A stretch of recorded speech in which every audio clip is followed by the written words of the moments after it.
if we don't have a set of rules? I know. We'll accept the Codex Alimentarius rules. And all the members of the WTO worldwide will, get ready for an Orwellian term, harmonize with our standards, with the Codex standards. Harmonize. I suggest you capitalize the first 4 letters in your mind. So everybody's supposed to harmonize with Codex.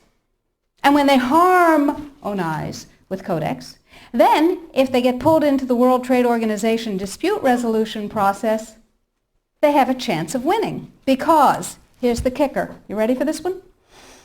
If 2 countries go into the World Trade Organization dispute resolution process, and one of them is Codex compliant, and one of them is not Codex compliant, the one that is Codex compliant automatically wins regardless of the merit of the case. People are using Codex compliance as a weapon in a much bigger economic battle. So, every country in the world is racing to do what?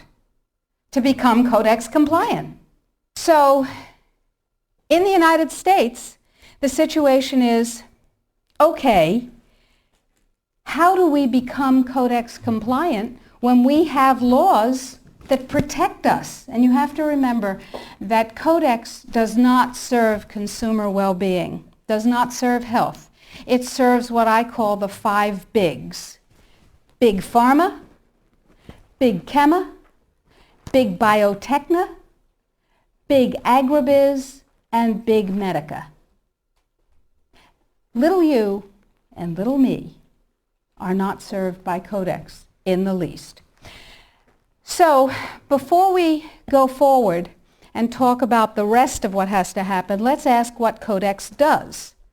You probably all know about the vitamin and mineral guideline that was ratified on July 4th.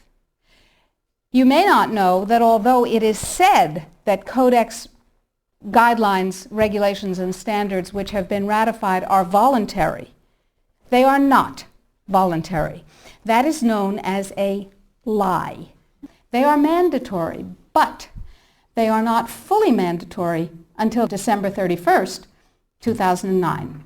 They're sort of kind of a little bit mandatory now, and they're totally mandatory then. Okay, so what does Codex do? Why do I care enough about Codex to close my practice and stop treating patients who came to me from around the world to help them regain their health and be radiantly well with non-toxic means, which is a very satisfying thing to do. I love it. And it also provided me with an income. That was nice. Why am I concerned enough? Okay, let's talk about the vitamin and mineral guideline first. In 1994, here in the United States, DSHEA, the Dietary Supplements, Health and Education Act, was passed, which classifies nutrients and herbs as foods. As foods, you can set no upper limit on them.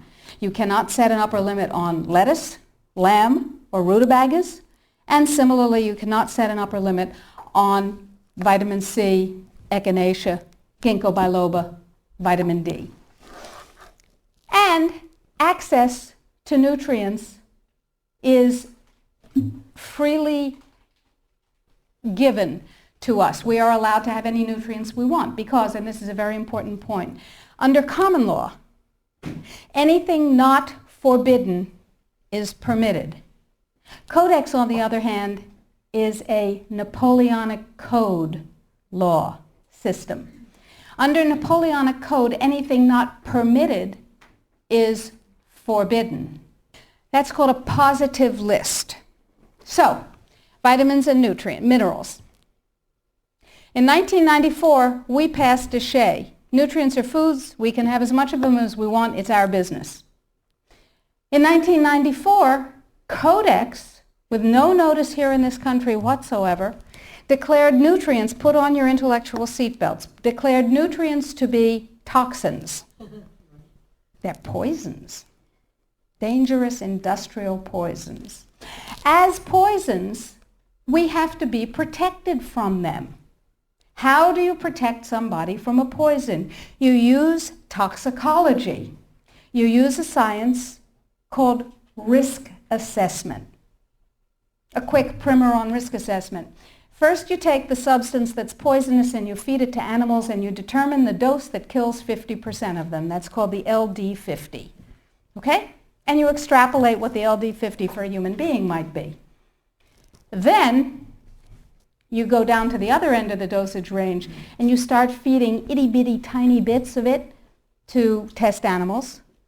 And you come up with the largest possible dose, the maximum permissible upper limit, that can be fed to an animal before a discernible impact is shown. Okay? No discernible impact. Then you divide that by 100. That's how they do it in risk assessment. And now you've got a safety margin. So you've got 1/100th of the dose that can be given, the largest dose that can be given with no discernible impact. Okay? Nutrients under Codex not only are limited to those nutrients on the positive list, and we anticipate there will be 18 of them, and they do not include CoQ10, glucosamine, chondroitin sulfate. They do include fluoride, which to my knowledge as a physician has absolutely no biological benefit whatsoever, but it does make people complacent.